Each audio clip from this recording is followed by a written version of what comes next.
400 व BrahMos missile base को नुकसान पहुंचाया, जो कि बिल्कुल गलत है।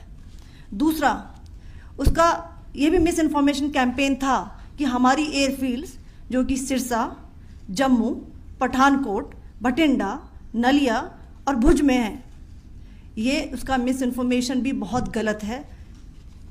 तीसरा, पाकिस्तान के मिस इन्फॉर्मेशन कैंपेन के मुताबिक हमारे एम्यूनिशन डम्प्स जो चंडीगढ़ और बियास में है उसका डैमेज हुआ, यह भी बिल्कुल गलत है। हमने आपको मॉर्निंग ब्रीफिंग में बताया था विथ फैक्ट्स एंड फिगर के साथ कि ये सारी चीज़ें बिल्कुल सही सलामत हैं।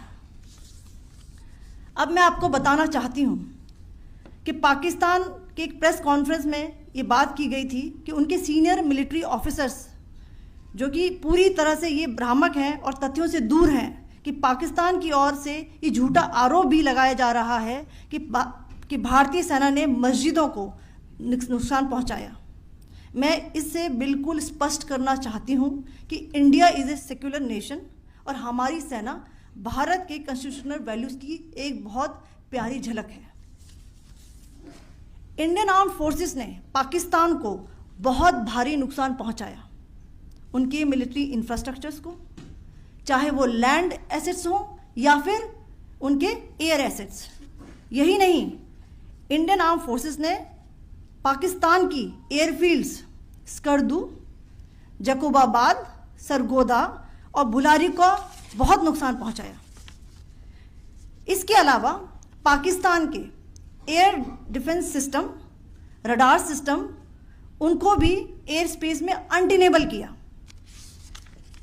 यह भी बताना चाहती हूँ कि लाइन ऑफ कंट्रोल के पास पाकिस्तान के command and control logistic installations और उनके मिलिट्री इंफ्रास्ट्रक्चर्स, मिलिट्री पर्सनल्स का इतना भारी नुकसान हुआ कि पाकिस्तान की ऑफेंसिव व डिफेंसिव कैपेबिलिटी को नष्ट कर दिया गया। अंत में मैं फिर से ये बात दोहराना चाहूँगी, इंडियन आर्म फोर्सेस पूरी तरह से तैयार है, सतर्क है और भारत की संप्रभुता और अखंडता की रक्षा के लिए पूरी तरह से कमिटेड है। धन्यवाद। जय Hind. In conclusion, let me reiterate that whilst we will be adhering to the understanding that has been reached today, that is the Indian Army, the Indian Navy and the Indian Air Force, we remain fully prepared and ever